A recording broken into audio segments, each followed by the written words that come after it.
1 month later... Okay, let's just fucking finish this shit.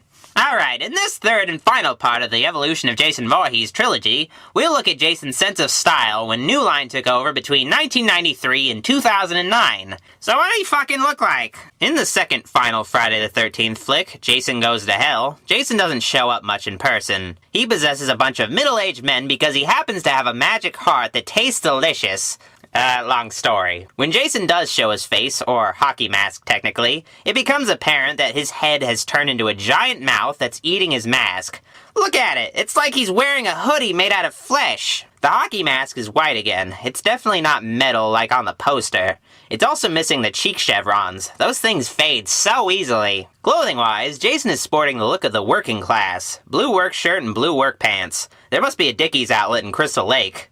Unsurprisingly, Jason isn't taking care of his clothing. It's torn up and shit, but luckily his pants aren't ripped up. I definitely don't want to see that. Jason never unmasks, maybe because his head won't let him. We do get to see Jason take on the form of a demon snake penis, though. That's something, right? Well, I'd like to mention that this is New Line's first attempt at a Friday the 13th movie, in case it wasn't obvious enough. With 9 movies under his belt, it only made sense for Jason to go into outer space for the 10th.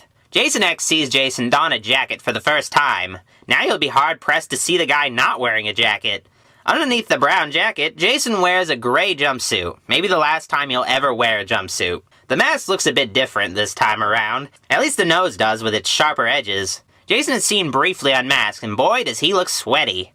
He actually looks like a bald version of the Part 2 Jason, just missing an eye and a bit decayed. Jason also has a second form called, Uber Jason. This is the Darth Vader cyborg version of Jay, basically. He looks like he's from a Saban production. This form was made possible through the power of nanotech, I think. Gave Jason robot parts and even a scary metal demon hockey mask. It really does look like what a goth kid might draw in his notebook in middle school. He looked cool in a line of action figures, though. Freddy vs. Jason sees Jason start to dress more like a homeless person. I don't know how he changed clothes when he got sent to hell, but you know, whatever. Jason dresses in a similar attire to his appearance in Jason X. Ripped up jacket? Check. Black gloves? Check. Jason wears a black shirt and black pants because he's dark and deep. He's also dressing in layers, it seems. His mask is a return to his 1980s roots. By that I mean he has cheek chevrons again. Jason's skin color has changed dramatically. He no longer has the complexion of Darth Vader in Empire. Now he's black, or maybe really dark purple. Hard to tell, honestly.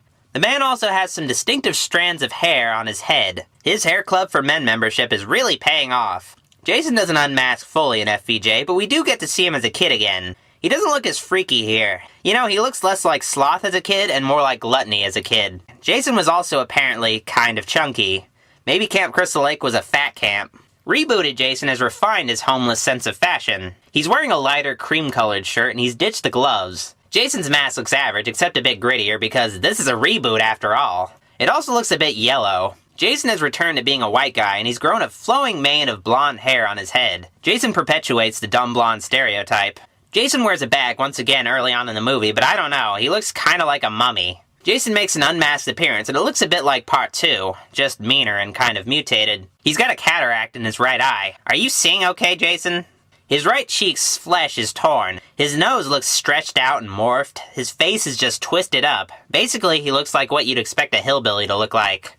So now we see firsthand what happens when different people make each film in a franchise. It's cool, though, seeing different interpretations of Jason in each movie. I don't think any other slasher villain has been reimagined as many times as Jason fucking Voorhees. He's proven to be a great canvas for makeup effects artists. So what say you? Which Jason had the best look? Keep in mind, I'm not asking which stunt guy played him best. I just want to go rotting skin deep and ask you what the coolest looking Jason was. Alright, I'll leave you to it.